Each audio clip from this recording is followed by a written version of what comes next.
Kisah sang guru SMA saat tersesat di Gunung Gede, Jawa Barat. Yusuf Iskandar 40 tahun kini bisa bernapas lega setelah sempat tersesat di area Taman Nasional Gunung Gede Pangrango, TNGGP, Sukabumi, Jawa Barat. Guru bahasa Inggris di SMA Al-Furqon ini telah kembali berkumpul bersama kedua orang tua dan adik-adiknya di kampung halaman.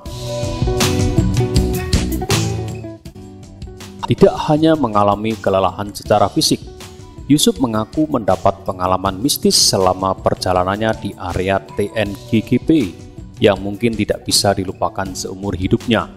Kondisi Yusuf saat ini telah kembali pulih, dia pun bersedia membagi kisahnya itu.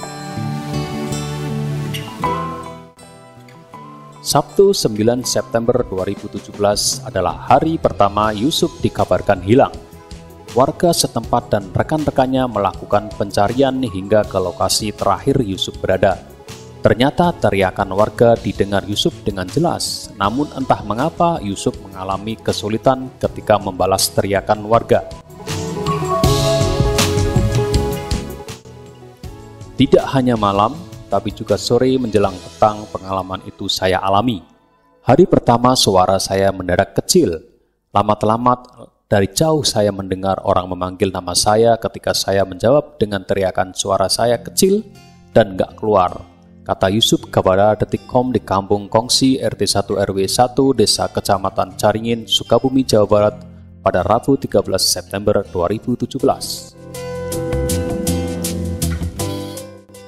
Berbagai suara lain seolah menutup teriakan Yusuf.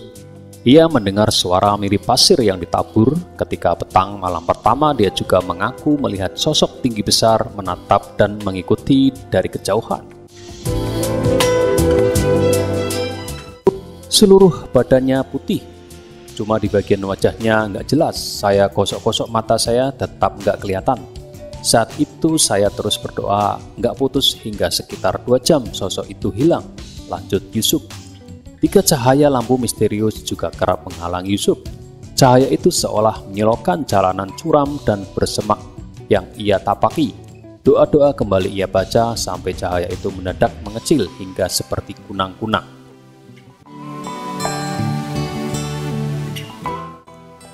Namanya di hutan gelap, sementara di depan ada cahaya menyilokkan mirip senter besar tapi nggak bikin terang.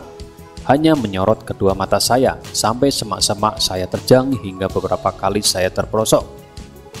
Yusuf bermalam di area Curug Cihelang. Menurutnya hujan sempat mengguyur dan dia berlindung di balik jaket.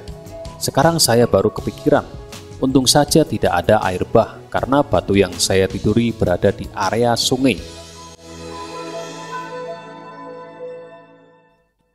Yusuf akhirnya bisa ditemukan di hari ketiga atau pada Selasa 12 September 2017. Hari yang menurutnya semua energi dan tenaganya mendadak kembali. Ketika tim SAR gabungan meneriakkan namanya dengan lantang, bisa dia jawab dengan teriakan yang kencang. Suara saya kembali. Teriakan saya mendadak lantang sampai akhirnya saya bisa ditemukan di pinggir sungai oleh para pencari. Saya sudah pasrah saja, tapi Allah masih memberi kesempatan kepada saya untuk bisa berkumpul dengan keluarga. Saya ucapkan terima kasih banyak kepada semua pihak yang sudah mencari dan menemukan saya, tutupnya.